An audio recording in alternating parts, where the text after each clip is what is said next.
Hello everybody and welcome to part 10 of the A to Z of property strategies with DJ David Clouter in his lounge. Look at his back garden. And do you know what? I've just realised, Andrew, that after this one, 10, I'm going to run out of fingers to count these on, so you'll have to help me with the numbers of the subsequent ones in the series. Anyway. I've got toes. So what letter are we on? We're on to the incredibly dynamic letter D. And the strategy that we have now is deposit paid. Do you remember those, where you would buy a property from a developer and he'd say, I'll pay your deposit? Yeah. And which sounds, it's just another way of giving a discount, isn't it, really? We can cut the price in the first place to give you something off. They wouldn't, would they? How shocking. I'm not being a cynical, unwinding a sales technique. So yeah, it gets people through the door. I suppose it gets people's attention, and it keeps the cash flow, and it keeps the properties. Hopefully, in normal times, it keeps everything moving nicely, and everybody's happy. Is there a particular time that you would see developers offering a deposit? Would it be on the first offs on the site, or the last ones to shift them, or? It would be, because surely they don't do it on every single house. Well, one would certainly hope not. I think. It'd be the times that it would be exactly those two occasions that you mentioned, plus the end of the financial year. I think it would be the times when things are a bit sticky. So especially at the beginning of the site, you've got these 3 beautiful houses or whatever, and a load of mud. And so look, who on earth is going to want that? And even though you've got these pictures of how it might look, for all I know, as the buyer, the builder's going to go bust tomorrow, and I could be left with a field of mud and a house that I can't sell. So that would definitely or some be a time. Ugly buildings built behind me, or whatever. So they use it as an incentive to either get you in early, get rid of the last sites, or when it's their financial year end and they need to impress their financial backers, city, lenders, whoever. And we win. So it's like the January sales in the shops, isn't it? It's that sort of thing. Really. I guess so. That's really good. Always a good thing. And then another D, a terrific D, is direct to vendor. Now, we've done that before in our bees. We did something like that, didn't we? We did something that was kind of similar. And I think we did it again with deal sourcing, where we want those deals. So what is direct to vendor? We never really quite understood what. I certainly didn't understand what it means, so let's go. Direct to vendor is when you're not on the auction floor competing against a whole room full of strangers. You're not in the estate agent's offices competing with whoever's seen it online, or whoever's walking past looking at the shop window. It's just us, say me as the buyer and you as the seller, or the other way around, and we're just trying to work out a solution that works for both of us without anybody else interfering. So you might make me an offer and I have a think about it, and then we agree and we shake hands and everything, and it's not going to change tomorrow or this kind of thing, because we're just doing a deal between the two of us. It's important when doing direct to vendor that the buyer, who is presumably reasonably experienced in the game, doesn't try to pull a fast one on the seller, that we try to sort of behave fairly. And at the same time, once we've explained our point of view to a seller, it's more likely that the seller will persevere and carry on.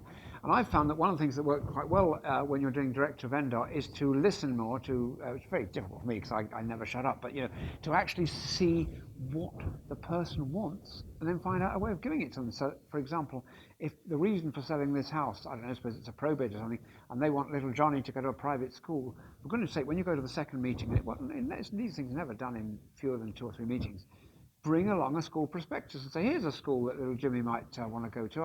I've been researching, and it shows that you take an interest and that you've been listening to what people say, and I think that cuts a lot of ice and it goes a long way. Yeah, well, I think there is another video that we probably need to do to help you out on this direct to vendor, because you can pick up direct to vendor through bandit boards that we've covered, through leaflets that we will cover as a different strategy, leafleting, through social media. You might be hanging out in Facebook groups of people who are getting divorced or people who are having trouble selling their house. So you can get direct to vendor through around about 50 different ways. So I think that's the topic and subject for a different video for you. If you want us to make that, comment below, tell us what specifically you would like. If not that video, then what other videos would be helpful to you in your business.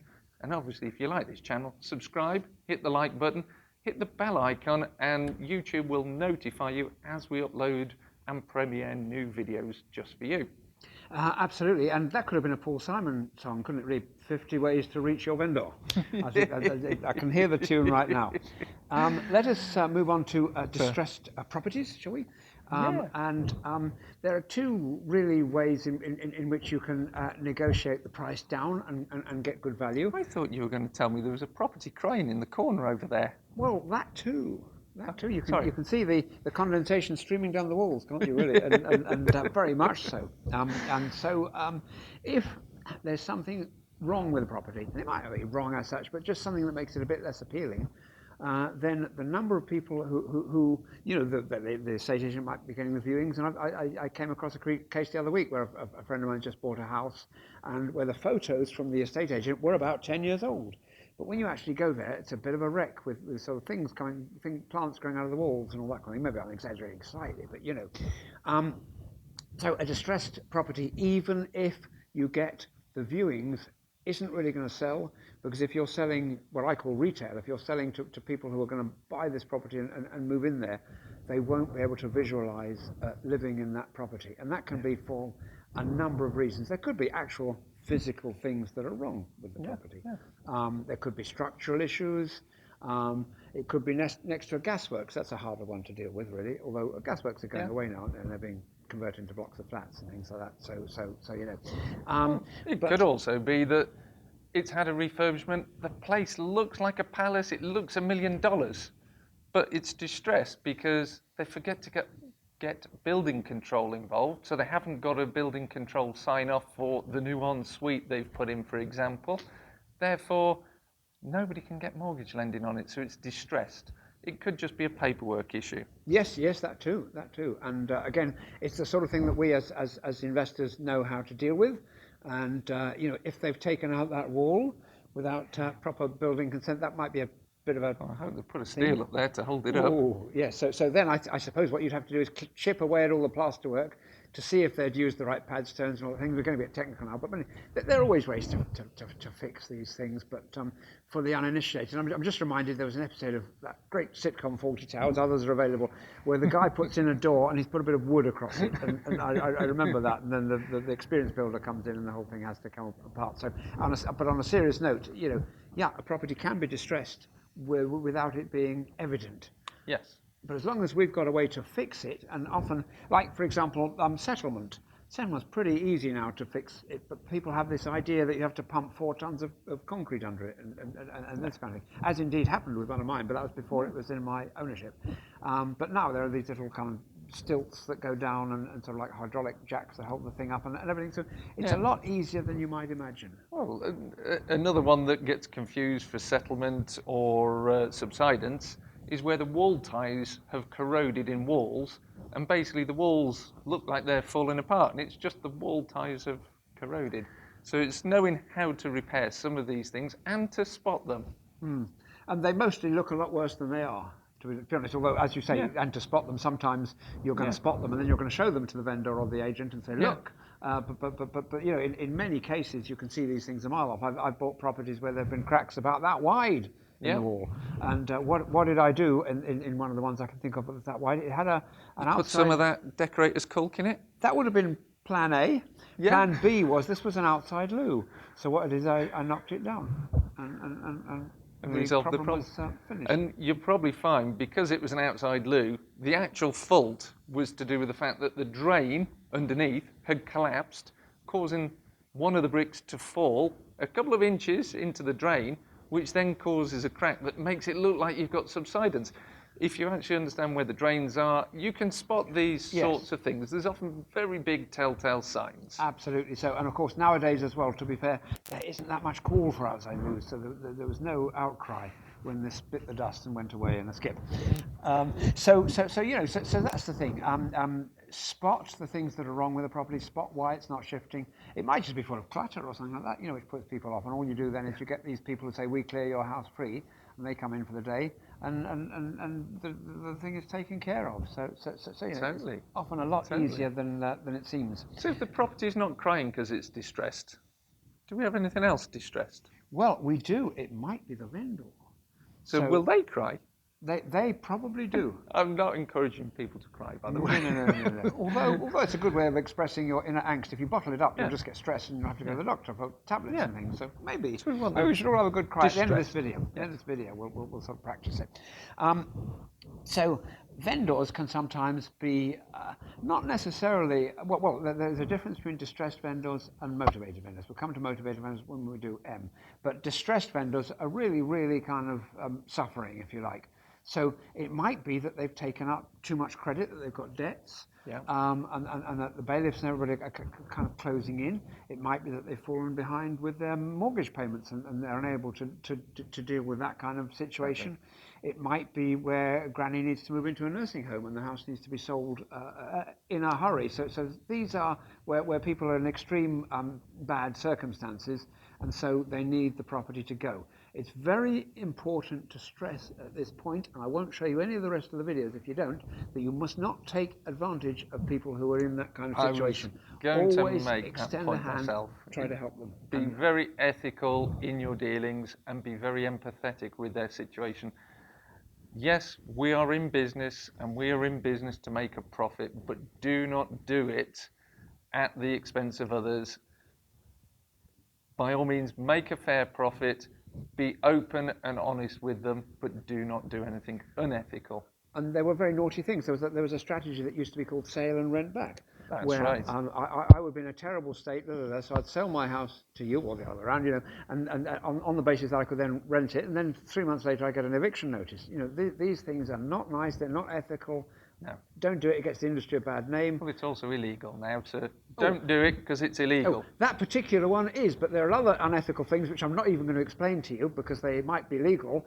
So I deliberately chose that one because it's, to all intents and purposes, unlawful now. That you know, there are certain boundaries that we shouldn't cross. There are things we shouldn't do. By all means, you know, strike up a good price with somebody, but make sure in all the dealings that everybody gets a win-win. And just to recap, it's illegal to do sale and rent back in the residential market sector. However, if you're in commercial, it's perfectly legal because a business is described as a sophisticated investor or a sophisticated individual. So they will more than likely have taken advice from accountants, solicitors, and other professional advisors, such as professional surveyors, with regards to their assets. And businesses are permitted to do sale and rent back. And it's a very big thing where perhaps a pension fund or an investment fund will buy commercial property from a commercial tenant on a sale and lease back facility. And there are many reasons from the company's point of view why they might want to do that. For example, I'm probably going to come to this again when we get to S, but look, if the company's got all this money tied up in the building and they need to be making this new dynamic high-tech thing that they're making, there's a huge demand, they're flying off the shelves, and the bank won't extend them the credit, then there can be very good commercial reasons, and nobody's harming anybody, and it works for the owner and the thing.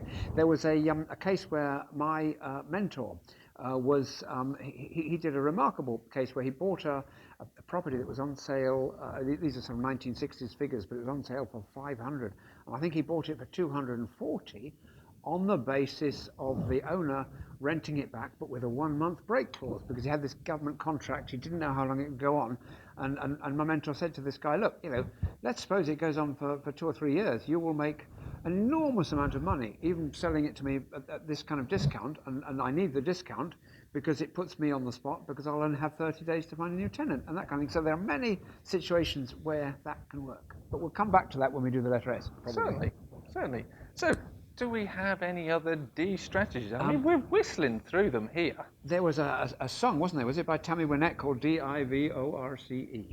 Oh, I've heard that song. And it's then very sad Billy song. Connolly did one that wasn't quite so sad. That was very funny. So catch that on YouTube, but not before you've watched all of ours. This is a situation where people are, shall we say, highly motivated to get rid of the former family home. And really, they can't wait to do it as quickly as possible because they want to move on with their lives. and emotionally and financially, these people are trying to separate and to move apart and put as much distance between themselves as possible. There may be court orders in place that compel them to sell the home. So this needs to be done quickly, and there's going to be nothing probably wrong with that. In 99 cases of 100, there's nothing wrong with that property at all. And so this is another instance in which you can negotiate to get a very good but very fair price. Mm-hmm. No, and a note to sort of add on there, it can also be very difficult and time-consuming to agree a deal on a matrimonial, because you might have one party who just wants out as fast as it can and the other one who wants to exert leverage for some reason on the matrimonial divorce, and therefore they might drag their feet, and you've got to get two opposing parties to both agree. So it can be a difficult strategy to pursue. I personally, in those situations, walk the other way, because it's not worth my time and my energy trying to reconcile somebody else's broken relationship to get a deal. So there are people who do have the time and energy and the motivation to do it.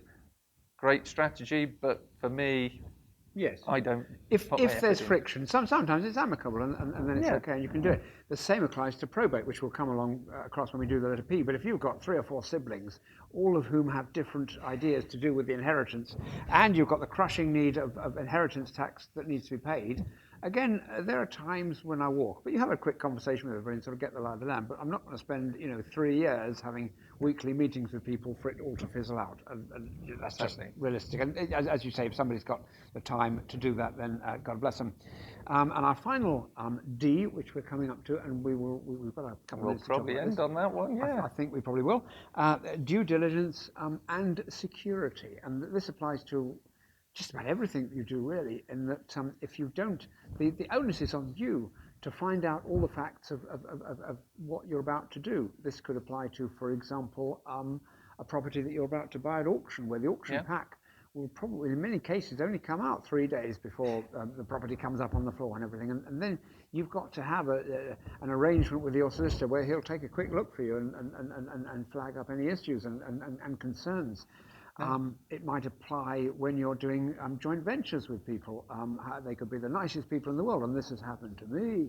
And then they turn out that once you've handed over a very large amount of money, things change. And if you haven't at that point got the right amount of security, if you haven't done the due diligence on your joint venture partners, then you could end up in a lot of trouble, because it could be that these people haven't got 2 haypers to rub together, and they cause a lot of trouble then, and you have to sort of run around a lot. So both in terms of people and of property, and at the end of the day, I suppose, property is a people business, isn't it? It's very much a people business. And looking at the due diligence, I mean, a couple of days ago, I was giving advice to somebody who was looking at buying a business out of administration. Now, I've a reasonable amount of experience buying businesses that have gone into administration and buying businesses through my companies, because what you need to do is understand the other side. You need to conduct your due diligence. Now, in the example of the person I was talking to, they didn't actually, or hadn't covered the basic fundamentals of what they should have done to understand the transaction. They were looking at it from the starry-eyed point of view of, oh, well, I get their website and I get this and I get that. But then when I actually asked them some fundamental questions, they realized all of a sudden they weren't buying a business. Now, it's the same in property. It might look like you're buying a particular property, but there's a reason why the banks hire surveyors and valuers to protect their investment. If you're doing any form of development work, they will send a QS along to analyze your numbers against the situation in hand. They will hire a solicitor who will ask umpteen questions of you about the property. They will check if the local church has a chancel liability over the property, which you as a cash buyer might go, look, I'm not worried, just get on with it.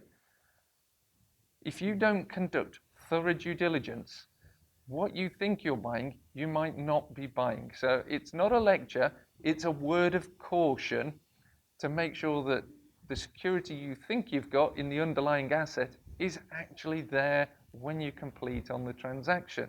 Yeah, absolutely. There's a whole plethora of things that can go wrong, and the local authority might have some kind of enforcement notice in place, and there could be all sorts of things. So it's just as well. And even though they'd probably stuck their thing on the outside of the building, somebody else, one of the owners, might have come along and pulled it off. Or, you just don't know. You don't know. So always, always, always check everything and take nothing for granted. Yeah.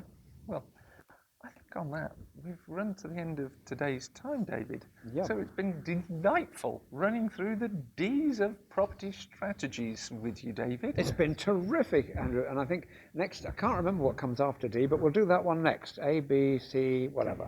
Yes, something else. So we look forward to seeing you in the next video. If you've enjoyed this, please comment below. Hit the like button. It helps us know that you actually like what we're doing. Subscribe if you want to be told when the next videos are coming out, and hit the bell icon if you want YouTube to email you so you're aware of the premieres as they come along. Delightful to have you joining us. And next week's one will be exciting. Oh, very, very. See you soon.